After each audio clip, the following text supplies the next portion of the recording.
Welcome to The Lock Shop with Nielson and Hustler, powered by Coolbet Canada.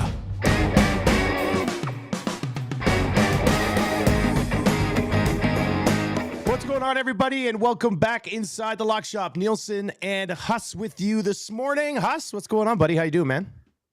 Game day in the Peg. You know, it was so bloody hot a couple days ago. We hit record temps. I think it was 36 on Tuesday. But that's the crazy thing about Winnipeg, man. It can be minus 36 in the winter and plus 36 in the summer. There's not a lot of middle ground around here. Although it's cooled down a bit. It was raining all morning. Should be pretty comfortable tonight. I think in around 21 degrees for this football game tonight. What a matchup we've got to kick off week 3 in the Canadian Football League. The Bombers hosting the British Columbia Lions in a battle of unbeaten teams. And I'm looking forward to getting out to the game tonight. And, of course, we've also got the NBA draft, which has some intrigue after the first pick and plenty of options over at Coolbet if you are a draft geek or that wants to put a little sprinkle on who's going to get called by who. I haven't dove deep yet into the NBA draft, and I'll probably get in there later and a few sprinkles here and there. But we were laughing a little bit earlier on about the fact, like, Victor Wembanyama, who, I mean, people are saying he's the best prospect since LeBron James, and, you know, he looks like a freak. I'm assuming he gets hurt 3 years in, and you're like, remember Victor Wembanyama? But he's minus 3,333 to be the first overall pick tonight. Hush, you pump this into the system. How much would you win on some of these bets? So, you know what, if you just wanted to say, hey, you know what, this is a lock. Let's throw $100 on it. That will pay back $100.30. If you want, I'm right now getting a conglomerate to try to raise $10,000 to put on Wembanyama. And if we can put $10K down, it should return enough to buy at least 2 jumbo beers at the Bomber game tonight. A $30 return. This is the biggest that I've never seen an odd. Like, usually if something is this big, it's just simply off the board. So, and who knows? Connor Bedard might be. We'll have to compare. Who's more of a lock, Connor Bedard or Victor Wembanyama? I would say it's even. But the draft really does start at number 2. And for a guy that's minus 33,333, it's kind of funny seeing what some of these other guys' numbers are that are still up there if you want to bet. Those are donations, folks. The draft does start at second. I will say this, though. I read an interesting mock today. Okay. And again, I'm no basketball expert, but Scoot Henderson is the second overall pick, and I believe the Blazers have that pick, if I'm not mistaken. And but Brandon Miller might be a better fit for a team that has Dame Lillard, unless they trade the pick and try and get another all-star to help Dame right now. And I think there's a lot of things that are up in the air right now. But Miller, I think Portland's picking third. Oh, Portland's picking third. I mean, I'm looking at it right now, and it has Charlotte in the 2-hole. Charlotte in the 2-hole. Yeah. Okay, that makes sense. Does that make more sense then? Maybe it was Charlotte, because it doesn't make sense with him playing with LaMelo Ball. Like, are Henderson and LaMelo Ball the same position? Yeah, Scoot Henderson is he's a guy who's going to be a ball control sort of guard, right? So I don't know. Anyways, there might be. I won't be doing the deep dive into positional. But there's been a lot of talk about the Blazers trading their pick, actually. Absolutely. So, yeah, there's been a lot of talk about the Blazers trading their pick, which could end up to being a little bit of a wild card in this draft tonight. So yeah, you can go and try to find some value. Drafts are always fun to bet, mostly because, you know, outside of that, we do have the Thursday Nighter tonight, but outside of that, usually it's kind of just baseball right now that a lot of people are kind of hopping on, right? So how many different markets do they got? Let's see here. They got player where they're gonna go, right? Draft specials. Lots of draft specials, actually. And then, Yeah, definitely. And you got over yeah. under on all the positions. I mean, listen, it would just be a complete, dart throwing if I was about to tell you about these college basketball players and where they're going. Not my area of expertise. But listen, there is a lot of sharp people out there. Yeah, Take there a is. look at some of their mocks and get a bit of a consensus Well, and that's the see. thing, Huss. Like, if you go read 4 or 5 mocks, you can kind of start to get a feel for what's going to happen, right? And then, Well, absolutely. The one thing that I think is really cool, and I saw an interview of these two guys a couple of weeks ago when they did the draft lottery, but there's identical twins, Amen Thompson and Osar Thompson. In the mocks that I've seen, Amen's the favorite to go 4th overall, and Osar likely 6th overall. They look exactly, they're like the Sedins basically. yeah. But the thing is, in Somebody going to basketball, Brian Burke this thing? well, but they play the same position. I mean, Oh, at a yeah, certain that's point, tough. I mean, they're Yeah. basically the same guy. It's not quite like hockey where, you have the guys working together. It's definitely would Man. be cool. You had the Morris twins that did get to play together a little bit. Yeah, a but, little They bit. were sort of all over the place. But anyways, there you have it. There's a bunch. I mean, if there's a particular player that you've got a keen feel on, you can bet over under. And basically, you got the 8th overall pick, 9th overall pick, 10th overall pick. Where are the Raptors? Say where the Raptors are on the clock? They are just They're outside middle the of top draft. 10, I do believe. Let me double check. I had the order right here. Yeah, they're 13th. Raptors are 13th. So there'll be like a 6-team trade tonight in the NBA. That's always the best part of the NBA draft. Now, the NBA draft used to be like the day before the NHL draft, because I remember many nights partying at the NHL draft, and we're at the bar, like the media party night, and the NBA draft is on the TV. And I was always, everybody else is having a good time. I'm trying to watch the NBA draft while I'm mingling and stuff with people. So obviously, different weeks this year, which is not bad. I did go and check. Connor Bedard is off the board.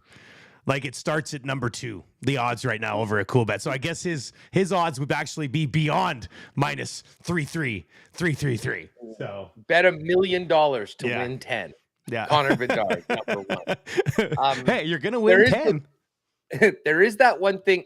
There's the top 3 picks in exact order. Yeah. Which is essentially the 2-3 picks because Wembanyama is number 1 in every option. But if you think that Henderson might go 3rd and Miller might go 2nd, there is plus 185 on that one.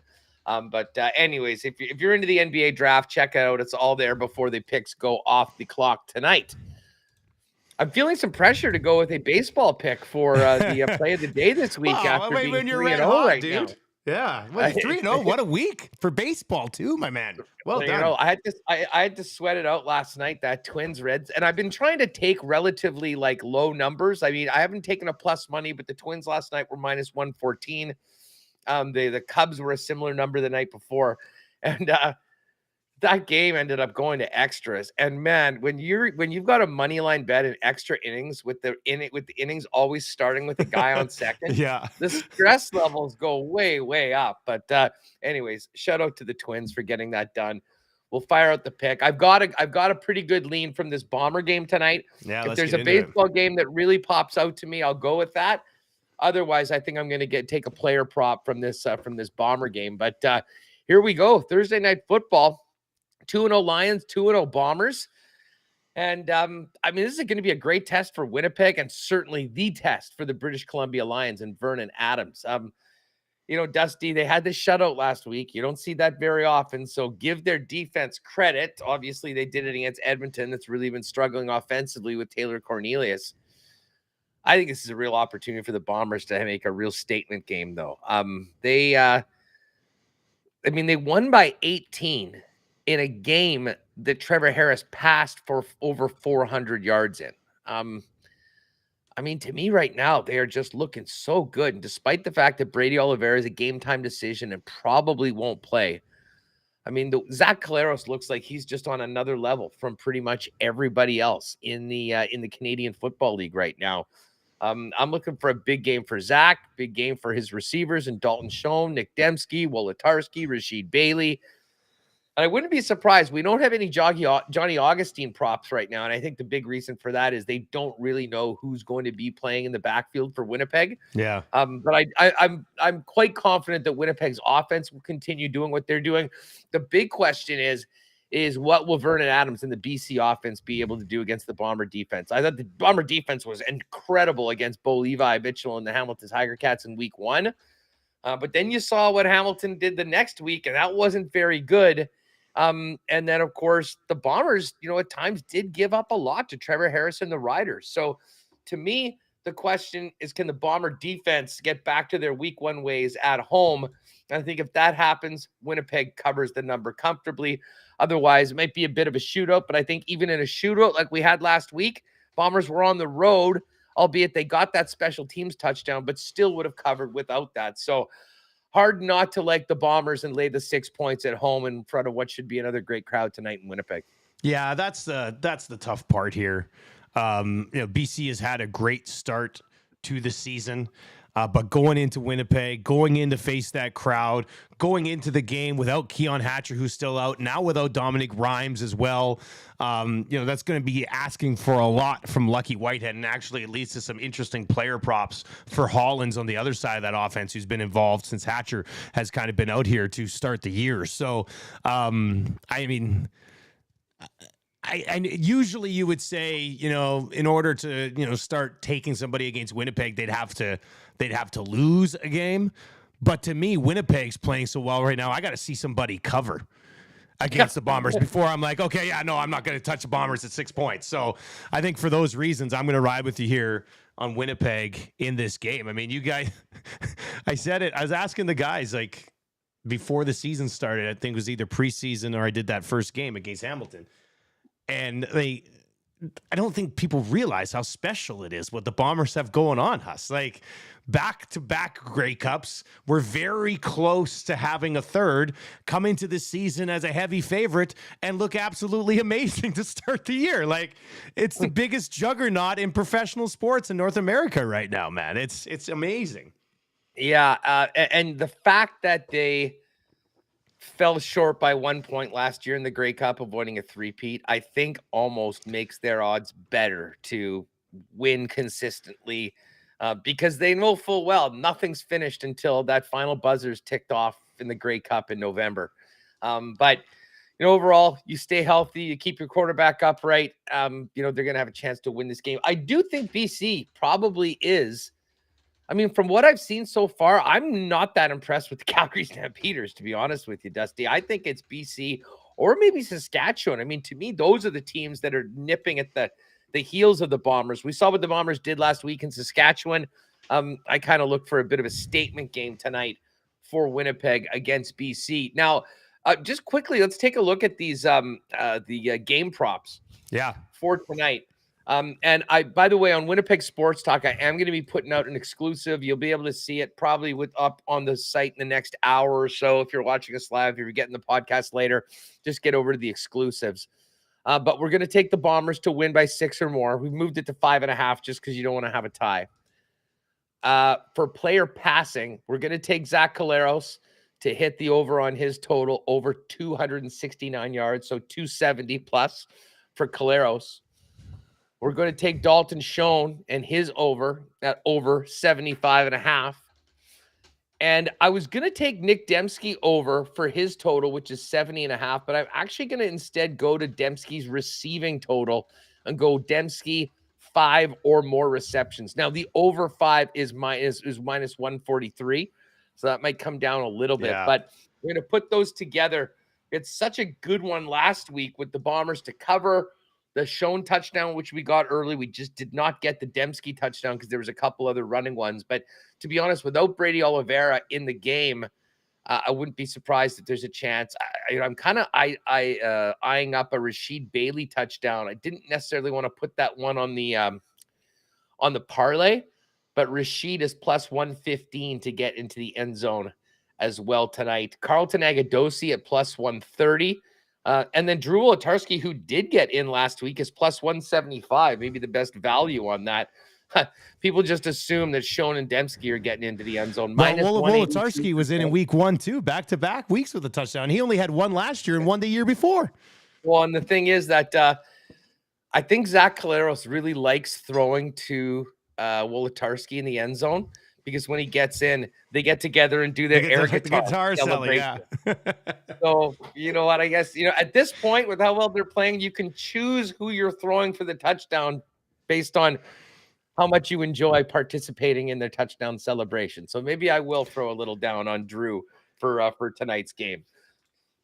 You're looking at lack of options offensively here with Hatcher still out and now with Dominique Grimes out, Huss. So I think there's got to be some value here somewhere in this BC Lions receiving core. And I think my favorite play would probably be Alexander Hollins over 4.5 catches tonight at -110. I mean, Vernon Adams is still going to have to throw the ball. If they fall behind early against the Bombers, they're going to have to throw it even more. Everybody in the world's going to think the focus will be on Lucky Whitehead, and maybe it will. And if it does, I love this even more. So I think I'm going to get on Hollins here over 4.5 catches tonight at -110. I liked what I've seen of him so far this season, and I think Vernon Adams is starting to develop some chemistry with him. So the fact that Rhymes isn't out there, man, I kind of feel like one of Lucky or Hollins should have more than 4.5, and they're both sitting at 4.5. So I'm going to take all Hollins over 4.5 tonight. Yeah, and I think if you're looking at the yards, the Hollins number might be a little more palatable over 58.5 as opposed to Lucky at 68.5.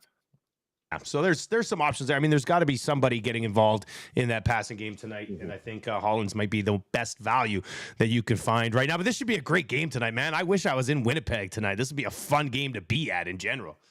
Yeah, things you don't hear too often, but let's go. No, you tell people in Winnipeg that I said I wish I was in Winnipeg, okay? It would have been good. Yeah, we'll miss you tonight. Who's doing the game, Rod? Rod's in. Rod's doing that one, and then he's doing the Calgary game Saturday. I'm doing the game on Sunday, Argos and Elks, where they look to end the streak again. And nice. Yeah, against the defending Grey Cup champs, who actually looked pretty good in their first game. So well, at least you don't have to go to the Red Deer International Airport for one weekend. Yeah, you're right. Don't have to do that. It's nice to be able to be home right now. So that's good. Tomorrow we will have another episode of the Lock Shop, which we will lay out our picks for Friday, Saturday, and Sunday in the Canadian Football League. So make sure you join us for that as well. Winnipeg Sports Talk coming up in about 30 minutes. Huss, what do you got going on over there, buddy? Yeah, well, Darren Bauming's going to join us from Bonfire Sports. We'll get his thoughts and kind of tee up tonight's game a little more extensively. Adam Kilman from NHL.com with a little look ahead to the draft next week in Nashville. And Scotty Billick from The Sun will kick around the daily drama surrounding the Winnipeg Jets offseason and look ahead to what's going to be a very, very interesting week next week. So should be good. But tonight in the Peg, it's all about a battle for first place in the West between the Bombers and Lions. Enjoy, buddy. We'll talk to you tomorrow. Later, dude.